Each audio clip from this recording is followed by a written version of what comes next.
नमस्कार मित्रांनो, न्यू मधुर मराठी या चॅनलमध्ये आपलं स्वागत आहे. घरोघरी मातीच्या चुली या मालिकेच्या आजच्या 5 जूनच्या एपिसोडमध्ये जेव्हा जानकी लॉकअपमध्ये असलेल्या ऋषीकडे येते, तिला खूप वाईट वाटत असतं आणि ती ऋषीला म्हणते की मी तुम्हाला सोडून कुठेही जाणार नाही. जोपर्यंत तुम्ही इथे आहात ना, मी देखील इथेच राहणार. तो म्हणतो की असा वेडेपणा का करतेस जानकी? अगं इथे राहून काय होईल? ती सांगते की हवं असल्यास मी पोलीस स्टेशनच्या बाहेर बसेन, परंतु तुम्हाला सोडून कुठेही जाणार नाही. आणि आता त्यानंतर जानकी बाहेर येते. तेव्हा आता ती सर्वांना सांगते की सौमित्र भाऊजी तुम्ही अवंतिकाला घेऊन घरी जा, ऐश्वर्या तू देखील जा, मी इथेच थांबणार. तेव्हा आता सौमित्र रागाने म्हणतो की वहिनी हे पोलीस स्टेशन आहे, हॉस्पिटल नाही इथे थांबायला. आणि आता तो चिडचिड करत असतो. तेव्हा ऐश्वर्या त्याला सुनावते. ती म्हणते की जर का तिला वाईट वाटतंय, ऋषिकेश दादांवर चोरीचा आळ आला याचं तिला गिल्ट आहे, तर मग निदान तू तिला त्रास होईल असं बोलू तरी नकोस ना. तेव्हा आता सौमित्र म्हणतो की काय नात्यांच्या गोष्टी कोण करताय? जिने एकेकाळी नात्यांना वेठीस धरलं होतं तीच. आता मात्र सौमित्र आणि या ऐश्वर्यामध्येच जरासा वाद होत असतो. तेव्हा जानकी सौमीला म्हणते की भाऊजी बस झालं, हे बघा पुन्हा पुन्हा त्याच त्याच गोष्टी गिरवत बसू नका. आणि तिने सौमीला गप्प केलेलं असतं. अवंतिका देखील सौमित्राला समजावते की हे बघ सगळ्यांनाच टेन्शन आहे, परंतु तू रागाच्या भरात वाटेल ते बोलतोय, तुला कळतही नाही आहे. आणि आता तिने सौमीला कसंबसं शांत केलेलं असतं. ती जानकीला देखील समजावते की बहिणी तुम्हाला जे वाटतंय ना ते आम्ही समजून घेऊन देखील समजू शकत नाही आहे. ही भावना फक्त तुम्हीच जाणू शकता. दादा लॉकअपमध्ये आहे, तुम्हाला खरंच खूप वाईट वाटतंय, परंतु हे बघा इथे थांबून काहीही साध्य होणार नाही, त्यामुळे प्लीज घरी चला. ऐश्वर्या देखील सौमीकडे पाहत टॉन्ट देत म्हणते की हो जानकी तू खरंच घरी चल, नाहीतर लोकांना असं वाटेल हे सगळं तू अटेन्शन मिळवण्यासाठी करते की काय. आणि अशा प्रकारे तिला समजावून कसंबसं आता ऐश्वर्या आणि अवंतिकाने घरी आणलेलं असतं. घरी आल्यानंतर देखील त्या समजावतात की काही वाटलं ना तरी आम्ही आहोत, त्यामुळे तुम्ही जा आणि आराम करा. तर दुसरीकडे आता या सारंगच्या मनात डोक्यात या शरूने किडा सोडलेला असतो आणि त्याला प्रश्न पडलेला असतो की ऐश्वर्याचं खरंच माझ्यावर प्रेम असेल का. दुसरीकडे ही शरू विचार करत असते की या सारंगच्या डोक्यात मी किडा तर सोडलाय, जर का हे योग्य प्रकारे वर्क झालं ना तर मला त्या ऐश्वर्याला घराबाहेर काढता येईल. माझ्यावर संशय घेते, सतत माझ्यावर वॉश ठेवून असते. आणि आता खरं तर चोरलेले पैसे शरूने रूममध्येच लपवलेले असतात. तिला भीती असते की जर कोणी रूमची झडती घेतली तर, त्यामुळे ती काहीसा विचार करते, पैशांची बॅग बाहेर काढते, त्यात तिने स्वतःचे काही कपडे कोंबलेले असतात आणि मुकाट्याने हळूवार ती तिथून निसटलेली असते. हे सगळं तिने जानकी आणि इकडे बाकी सर्व घरी येण्याच्या आतच केलेलं असतं. तर त्यानंतर दुसरीकडे आता जानकी तिच्या रूममध्ये असते. ऋषी आणि तिची फोटो फ्रेम हातात घेऊन ती रडत असते. तिला खूप वाईट वाटत असतं. ऋषीचा त्याग देखील तिला कळत असतो, परंतु तिच्यासमोर एकच प्रश्न असतो की चाव्या तर माझ्याचकडे होत्या, मग ही चोरी केली कोणी असेल. आणि त्याच वेळेस ऐश्वर्याच्या डोक्यात देखील हेच सगळं सुरू असतं. ती रूममध्ये असताना विचार करत असते की हे कसं शक्य आहे. आदल्याच दिवशी तर ऋषिकेश दादा आणि जानकीने पैसे आणून कंपनीच्या लॉकरमध्ये ठेवले आणि लगेच दुसऱ्या दिवशी चोरी झाली. तर मग चोरी कोणी केली असेल हाच प्रश्न तिच्या डोक्यात असतो. तेव्हाच सारंग तिकडे येतो आणि तिला विचारतो की कुठे गेला होतात आणि कसला विचार करताय. तेव्हा ती सांगते की जानकी खूप टेन्शनमध्ये आहे. सारंग उपहासाने हसूनच म्हणतो की काय तिला कसलं आलंय टेन्शन, आता तर सगळी सूत्र तिच्या हातात आहे, नानांनी सगळंच तिच्या नावे केलंय. आता त्याच्या या बोलण्यावरून ऐश्वर्या त्याची चांगलीच शाळा घेते. ती म्हणते की काय काय बदललंय जानकी, तुमच्यावर माया करत नाहीये का, या घरची काळजी करत नाहीये का. तेव्हा तो सांगतो की प्रॉपर्टी नावावर झाल्यापासून ती माझ्याशी धड बोललीही नाही आहे. ऐश्वर्या म्हणते की तिच्याबद्दल इतकं विचित्र तुम्ही बोलताय.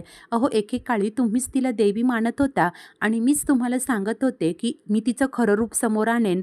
अहो सारंग काही बदललेलं नाही आहे की तुम्हाला देखील असंच वाटतंय. जानकीने नानांकडून हे सगळं मुद्दामून करून घेतलं, नानांनी बिल बनवलं ना, मग या सगळ्यात जानकीची काय चूक आहे. असं म्हणत तिने आता सारंगची चांगलीच खरडपट्टी काढलेली असते. आता तेव्हा सारंग मात्र म्हणतो की मला तसं म्हणायचं नव्हतं ऐश्वर्या, तुम्ही किती पटकन रागावलात. परंतु ऐश्वर्याचं त्याच्या बोलण्याकडे लक्षच नसतं. तिच्या डोक्यात विचार सुरू असतात की त्या चोराने तिजोरी फोडली नाही म्हणजे नक्कीच चोर कोणीतरी ओळखीतलं असेल. त्याने आधी चाव्या चोरी केल्या, नंतर मग ती लॉकर उघडून पैसे चोरी केले. हे सगळं ना मला जानकी आणि अवंतिकाला सांगायला हवं. तेव्हा सारंग तिच्याशी बोलत असतं. तो म्हणतो की ऐश्वर्या, अहो हे बघा ना मी तुमच्यासाठी. ऐश्वर्याचं मात्र लक्षच नसतं. ती म्हणते की आलेच हं मी सारंग, आणि ती पटकन तिथून निघून जाते. सारंगला खूप वाईट वाटतं आणि त्याला शरूचं बोलणं आठवतं. ती या घरात तुझी बायको म्हणून परत आली आहे का? आता त्याच वेळेस दुसरीकडे अवंतिका सौमीशी काहीतरी बोलायला येते. तो मात्र तिच्यावर चिडचिड करत म्हणतो की तू पोलीस स्टेशनला का आली होतीस? मी सांगितलं होतं ना तुला आराम करायला. अगं तिथे जे काही घडलं ते मी तुला घरी येऊन सगळं खरं खरं सांगितलं असतं, की आता तुझा माझ्यावर विश्वास नाही आहे. आता अवंतिका त्याला समजावत असते की असं नाही आहे सौमी. अरे तुझा फोन आला, मी पॅनिक झाले, मला काळजी वाटत होती. आणि हे बघ, मी माझी आणि बाळाची पूर्णपणे काळजी घेते. परंतु जर का दरवेळेला मी फक्त मला आणि बाळालाच प्रायोरिटी दिली, तर मग तो स्वार्थी विचार नाही का होणार? हे बघ, मला स्वार्थी वागायचं नाही आहे. मी देखील याच कुटुंबाचा एक भाग आहे आणि जर का माझ्या मदतीची सर्वांना गरज लागत असेल, तर मग ती मदत मी करायला नको का? आणि जानकी तिची काळजी घेते हे देखील ती सांगत असते. तेव्हा सौमी चिडचिड करत बोलतो की अगं दरवेळची गोष्ट वेगळी आहे. आता तू प्रेग्नेंट आहेस, तू फक्त तुझी आणि बाळाची काळजी घ्यायला हवी. इतक्यात ऐश्वर्या तिकडे येते. सौमित्राला असं ओरडताना पाहून ती त्याला सुनावते की अरे हे काय करतोय, प्रेग्नेंट आहे ना ती, आणि तुला जर का वाटत असेल की तिने खुश राहावं, तर तुझ्या अशा ओरडण्याने ती खुश राहणार आहे का? अवंती मात्र ऐश्वर्याला गप्प राहायला सांगत असते. तेव्हा ऐश्वर्या म्हणते की का का गप्प राहायचंय मी? मी जर का याच्यासमोर काही बोलले तर हा आणखी चिडेल म्हणून. तर सौमी देखील तिला म्हणतो की हे बघ, आमच्या नवरा बायकोमध्ये तू बोलू नकोस. ऐश्वर्या रागाने म्हणत असते की का नाही बोलायचं मी? जर का माझ्या मैत्रिणीसारख्या जावेवर अन्याय होत असेल तर मग मी बोलणारच. तेव्हा आता सौमित्र म्हणतो की काय अन्याय? मी हिच्यावर अन्याय करतोय. अवंतिका, जर का तुलाही असंच वाटत असेल ना, तर मग यापुढे मी तुला काहीही बोलणार नाही. परंतु लक्षात ठेवा, जर का माझ्या बाळाला काही झालं तर मी कुणालाच सोडणार नाही. आता मात्र ऐश्वर्याला राहवत नाही. ती सौमीला सरळ विचारते की काय रे, कोणाला धमकी देतोस, मला की अवंतिकाला?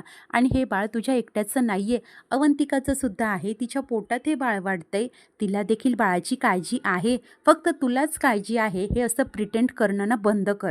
आता दोघांचंही हे भांडण पाहून अखेर अवंतिका म्हणते की दोघेही गप्प बसा. केव्हापासून भांडत बसलाय, मला आता खरंच त्रास होतोय हं. तेव्हा आता ऐश्वर्या म्हणते की सॉरी ग, तुला त्रास व्हावा म्हणून नव्हते बोलत, मला सौमित्राचा सूर खटकलं म्हणून. बरं चल ना, येतेस का? मला जरा तुझ्याशी बोलायचं आहे. तेव्हा सौमी लगेच टोमणा मारत म्हणतो की का, माझ्याविषयी कान भरायचे आहेत का? आता ही ऐश्वर्या काही बोलणार तेच अवंतिका सांगते की तू जा बघू, मी आलेच. आणि ती आता ऐश्वर्याला पुढे जायला सांगते आणि वैतागून सौमीसमोर हात जोडत म्हणते की आता तरी गप्प बसायला जमणार आहे का तुला? सौमी गप्प होतं. अवंतिका आता खाली निघून गेलेली असते. त्यानंतर आता ऐश्वर्याने जानकीलाही तिथे बोलावलेलं असतं. ती विचारत असते की नक्की काय सांगायचं आहे? तेव्हा ऐश्वर्या म्हणते की तुम्हा दोघींना हा प्रश्न नाही का पडला, चोरी झाली कशी? कारण साव्या तर जानकीकडे होत्या ना. जर का यांच्यापैकी कोणी पैसे काढले असते तर ते शर्वरी माणसांना दिले असते आणि त्या पैसे घेऊन इथून निघून गेल्या असत्या. पण असं नाही झालं. मग चोरी झाली तरी कशी? आणि आता ऐश्वर्या दोघींनाही सांगते की त्या रात्री कशाप्रकारे तिला घराचा मेन डोर उघडा दिसला होता. तिला असं वाटलं की जानकी बंद करायची विसरली असेल. आणि तेव्हा आता ही अवंतिका म्हणते की म्हणजे तुला असं म्हणायचं आहे का, कोणीतरी आलं, चाबी चोरली आणि बाहेर गेलं? तेव्हा आता ऐश्वर्या म्हणते की नाही, असंही होऊ शकतं. कोणीतरी चावी घेतली आणि मग घरातून बाहेर गेलं. तेव्हा अवंतिका म्हणते की one at the same thing Aishwarya. तेव्हा ऐश्वर्या म्हणते की नाही नाही, दोन्ही एकच गोष्टी नाही आहे, नीट ऐक. हे बघ, कोणीतरी बाहेरची व्यक्ती येऊन घरात येणं आणि तिने चावी चोरी करून बाहेर जाणं, पुन्हा लॉकर उघडणं, हे कसं शक्य आहे?